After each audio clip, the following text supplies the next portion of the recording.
Tātad Jānis Amos Komenskis, viņš ir jau pieminētā 30 gadu kara laika biedrs, dzimis ap 1592. gadu, miris 1670. gadā. Viņš bija vecās brāļa draudzes pēdējais bīskaps, ļoti ievērojama personība, Eiropas mēroga personība, Eiropas mēroga filozofs. Latvijā viņu vislabāk pazīst kā modernās pedagoģijas pamatlicēja. Bet viņš tiešām nodarbojās ar šiem pedagoģijas jautājumiem, ar bērnu izglītošanu. Viņš arī vairākās valstīs centās īstenot šīs savas idejas praksē, piemēram, Zviedrijā, kuras sastāvā to laiku bija daļa Latvijas, Vidzeme precīzāk. Viņš dzīvoja ilgus gadus Polijā, jo 30 gadu kara sākumā viņš līdz ar daudziem citiem protestantiem tika izdzīts no Bohēmijas, Morāvijas. Šie čehu brāļi bija spiesti pamest savu dzimteni, un viņi apmetās lielākā daļa tuvu savām šīm dzimtajām zemēm. Komenskis arī ilgstoši dzīvoja Polijā, tāpat viņš dzīvoja Zviedrijā un Lielbritānijā, Londonā un mūžu nogalēja Amsterdamā, kur viņš arī uzrakstīja šo darbu, par ko mēs runāsim. Arī Ungārijā un Vācijā un citviet viņš ir daudz laika pavadījis, tā ka viņš ir bijis ne tikai tāds Eiropas mēroga filozofs un teologs, bet arī pabijis daudzās no šīm Eiropas valstīm un pavadījis laiku. Vienā no konferencēm es arī stāstīju par viņu vienu no ievērojamākajiem darbiem, Pasaules labirints un sirds paradīze, kas tiek vēl ar vienu tulkots un dažādās valodās izdots. Latviešu valodā, diemžēl, nav pārtulkots un izdots. Sarakstīts šis darbs tika ap 1623. gadu, tātad 5 gadus pēc 30 gadu kara sākuma, kad Komenskis bija spiests pavadīt kādu laiku izolācijā, vientulībā, slēpjoties no vajātājiem, piespiedu bezdarbībā, kas izgaismoja dzīves tukšību, ar ko droši vien katrs arī, piemēram, Zalmana pamācību un lasītājs arī ir saskāries, un es domāju, katrs no mums kādā savā dzīves posmā šo saskarās. Un jautājums bija, kā atpazīt šo dzīves pasaules labirintu un kā no tā izkļūt. Šis ir viens no, teikt, populārākiem vecās čehu literatūras darbiem, ļoti sarakstīts tādā ļoti aizraujošā veidā, salīdzinoši tādā arī poetiskā veidā un ļoti uzrunājošs un izsako kāda cilvēka gaitām, kurš grib nokļūt līdz patiesībai un saprast, kā šī pasaule darbojas. Viņam ir ļoti labi pavadoņi, kuri viņam šķiet, ka viņu ved pareizā virzienā, bet gal galā viņš saprot, ka viņu ved arvien dziļākos maldos un labirintā, no kura nav izējas. Gal galā viņš nonāk, Komenskis šajā darbā, pie tā, kad pretstata šo pasaules labirintu pret sirds paradīzi, ka šī atbilde uz dzīves neskaidrībām un sarežģītībām ir atrodama šajā sirds saiknē ar Dievu, ar Jēzu Kristu. Tātad šī atbilde katrā no mums mūsu iekšienē slēpjas, ja mēs sekojam Kristus mācībai. Un darbs, par ko es šodien vairāk stāstīšu, ir viņa viens no pēdējiem darbiem, kurā viņš atgriežas pie šīs labirinta tēmas jau mūža nogalē, 2 gadus pirms nāves. Un man ļoti patīk šie senā grāmatu nosaukumi, kur ir, protams, ir šis īsais variants, ko es šoreiz tulkoju kā viena lieta nepieciešama, bet pilnais nosaukums ir ļoti skaists, manuprāt. Tas skan šādi: viena lieta, kas nepieciešama, lai zinātu, kas vajadzīgs cilvēkam dzīvē un nāvē. Nevajadzīga pasaules lieta nogurdināts, un kā vecs vīrs, atgriežoties pie vienas lietas, kas nepieciešama, Komenskis viņa 77. dzīves gadā piedāvā šo pasaulē pārdomāt. Šis darbs ir sarakstīts un publicēts 1668. gadā, tātad 2 gadus pirms Komenska nāves. Tas ir, kā es jau minēju, viens no pēdējiem Komenska darbiem, sarakstīts Amsterdamā un veltīts Pfalces grāfam Rupertam. Viņš viņu adresē, viņš tā kā šajā darbā, kurš ir tagad, kādas 60-70 lapas plus garš, un viņš vēršas pie šī jaunā valdnieka, kurš ir nesen kļuvis par grāfu un tā kā māca vai pamāca viņu, kā pareizi būtu ne tikai jādzīvo dzīve viņa prāt, bet arī jāvalda savām šajā te uzticētajā grāfistē un kā vispār būtu visām lietām jābūt iekārtotam, tā skaitā arī teoloģiskā ziņā. Un viņš šī darbā atgriežas pie šī, ar ko viņš sāka, vai ne? Viņa pirmais darbs par šo dzīves labirintu, un šeit viņš atgriežas pie tā paša jautājuma, kā pārvarēt vai izkļūt no šī labirinta un dzīvot laimīgu, harmonisku, pilnvērtīgu dzīvi. Un viņa sniegta atbilde ir, kā viņš to sauc, ka tas ir Jēzus likums par vienu lietu, kas ir nepieciešama, piemērošana katra cilvēka individuālā dzīvē un arī sabiedrības dzīvē kopumā. Tad, kas ir šis Jēzus likums par vienu lietu, kas nepieciešama? Tā ir atsauce uz Lūkas 10. nodaļu 41.42. pāntu, kur ir teikts jaunajā tulkojumā: Kungs viņai atbildēja: Marta, Marta, tu par daudz ko esi norūpējusies un satraukusies, bet ir tikai viena lieta nepieciešama. Marija sev izvēlējusies labāko daļu, tā viņai netiks atņemta. Un Komenskis saka, ka daudzu lietu vietā, kas ir kā Martai daudzas lietas, par ko norūpējusies, viņa ir vajadzīga viena lieta. Un sliktāk gadījumā, ja nav iespējams iztikt ar vienu lietu, tad jāaprobežojas ar dažām lietām, bet pakārtojot tās attiecīgi galvenajai lietai. Pasaules vietā tā tad ir jābūt Dievam, par ko ir jāsatrauc un jādomā. Ārējās pasaules vietā cilvēku iekšējai pasaulē, ar ko ir jānodarbojas. Un Komenskis manuprāt, interesanti raksta par to, kāpēc vispār pastāv šāds pasaules labirints. Un viņš saka tā, ka, lūk, Ēdens dārzā sākotnēji Ādams un Ieva, viņiem tiešām bija tikai viena lieta, viņi pazina tikai vienu lietu, Dievu, viņi pazina tikai labo, bet tā kā viņi izvēlējās baudīt arī no labā un ļaunā atzīšanas koku, tātad viņi savā pasaulē ienes nepieciešamu lietu.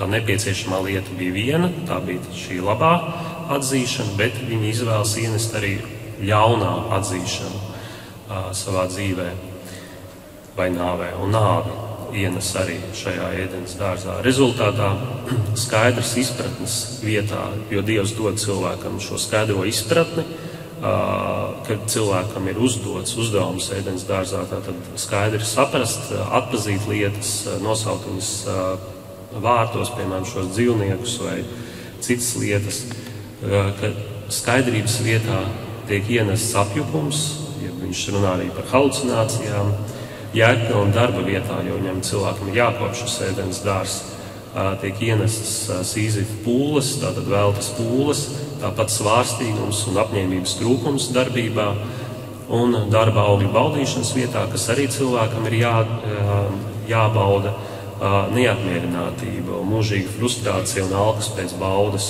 Un šīs 3 lietas kopā veido šo cilvēku pasaules labirintu, kurā viņš atrodas.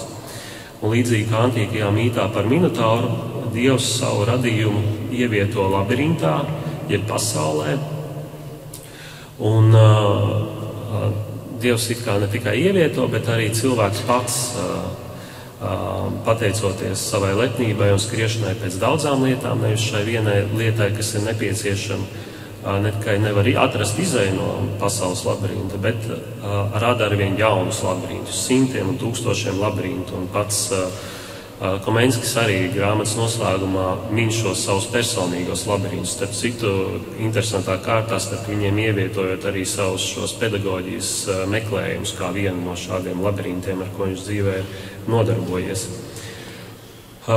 Un labirints atgādina arī vienlaikus cilvēkam par to, kas ir radītājs, ka cilvēks ir daudz, cilvēks nevar uzņemties šo radītāju lomu, ka cilvēks ir pakārtots šim radītājam, ka viņš ir tikai radījums, nevis radītājs.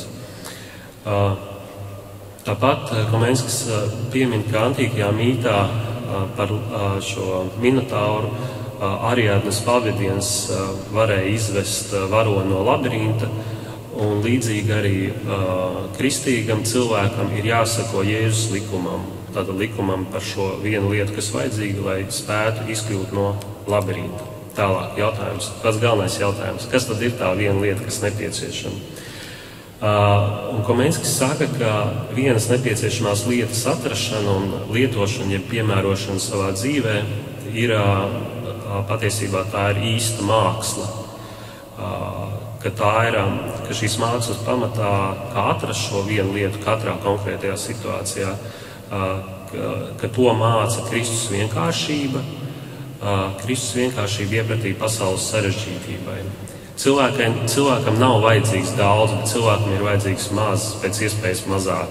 Gan mērenība ēšanā, dzeršanā, izvairīšanās no citu, iesaistīšanās citu lietās, nevajadzīgā iesaistīšanās, kā arī savu lietu sakārtošana, atrašana, tātad sakārtošana pa prioritātēm un šādā veidā tikšana galā ar to lietu jūru, kas cilvēku parasti ieskauj.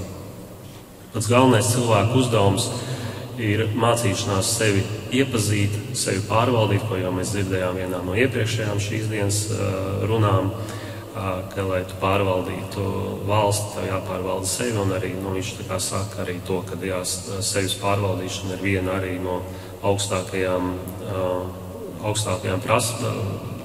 vērtīgākajām lietām un arī nepieciešama, lai izkļūtu no šī dzīves labirinta.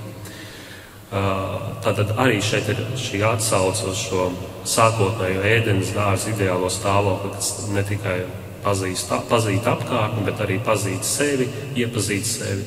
Ne tikai valdīt pār dārzu, bet tātad valdīt pār sevi un rast prieku sevi, nevis citos, nevis apkārtējā, meklēt šo svētību pašam sevi, savas miesas darbībā, prāta darbībā, dvēseles un gara darbībā.